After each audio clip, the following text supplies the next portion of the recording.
Hi everyone, delonewolf here and welcome back to the Sunday recap, my weekly vlog where I talk a little bit about my last week in games. Obviously we'll start with EVE Online since it is the week where EVE Online Invasion dropped the latest expansion, and I tried to take a look at the Triglavian invasions myself. You of course saw that first look video where, well, it didn't work out that well. The main reason is I had a very specific plan in mind and it all fell apart because of the speed of those Triglavians.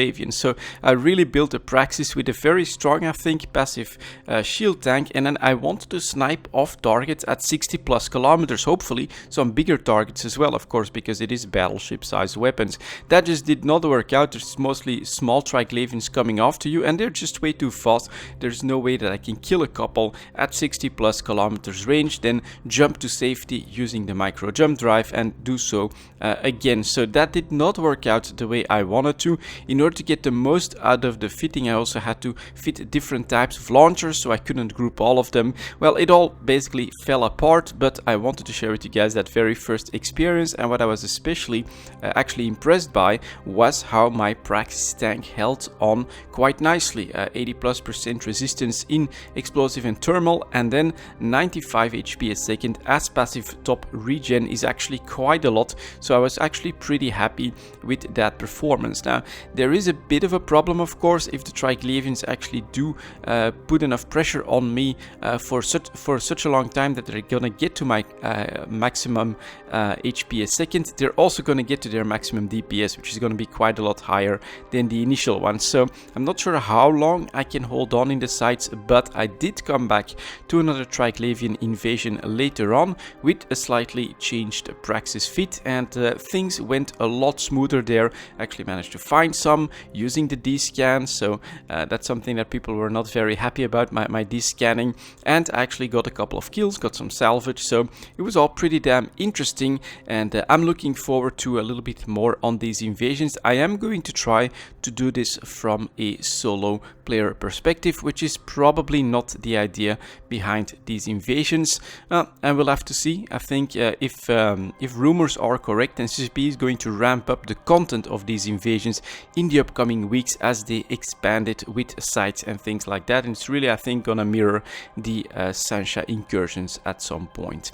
Next to that, I did quite a bit of exploration as well. I made a new ship, more on that next week as well, that is actually really impressive. I am actually very impressed with this ship, and I'm feeling that it's getting very close to being between my Ishtar and my Gila in performance, which is actually quite damn impressive. And Bob was on my side. I don't think I'm exaggerating when I'm saying 700 to 800 million ISK in loot from my last week in exploration. I've been very lucky, lots of drops from the 3 out of 10s. Every 4 out of 10 that I found, I didn't find that many of those, but every single one of them dropped like a rapper and things like that, so it was quite amazing. And yeah, I was obviously blessed by Bob last week when it comes to my exploration. I did a decent amount of it, of course, because of the expansion. I spent quite a bit of time in EVE Online, but this has been unusually rewarding for me last week. And with all that time spent in EVE Online, I didn't manage a lot next to it, so all I played was a little bit of Total War Warhammer 2, exploring the Mortal Empires a little bit more, playing with the dwarves. That is quite a lot of fun, I must say, although there is like the red-haired hero is super powerful, and right now what I'm also doing is I'm trying the green skins a little bit, and they also have a hero that has a two-handed axe, and those guys just really demolish enemy heroes so quickly that it almost feels overpowered. That's actually a crazy way of playing, because those guys are just super powerful against something that's often a problem for other armies, the enemy heroes. They just bash their skull in, move on to the next one. It's kind of crazy, but a lot of fun. Now, the dwarves themselves are pretty powerful. I especially like the fact that they have like this tier 1 catapult, I think grudge throwers or something like that is what they're called.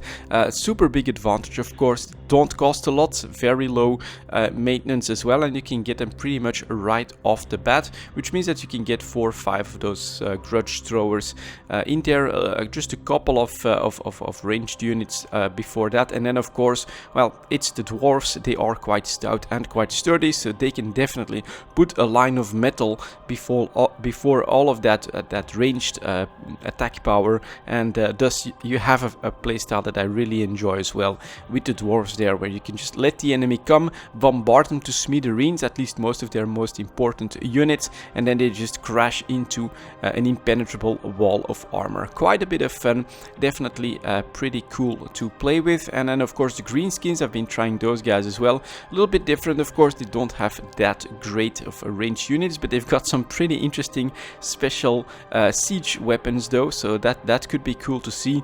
And yeah, they also have this very powerful hero that I'm playing with at the moment, two-handed axes. I'm just upgrading him with attack power as much as possible, melee damage as much as possible, and well, he just basically decapitates any heroes he comes across. It is pretty damn impressive. I'm still having quite a bit of fun with Total War Warhammer 2, exploring my way through all of those mortal empires. There's still options that I need to look at, like the empire itself, the humans, which actually has some really interesting siege as well, but there is something else on the horizon that I quickly wanted to share here as well. Path of Exile, a new league, a new expansion, Path of Exile Legion is coming out, and I'm definitely planning to take a look at that as well. And that was my last week in games, guys. Thank you very much for watching, and I'll see you all next time.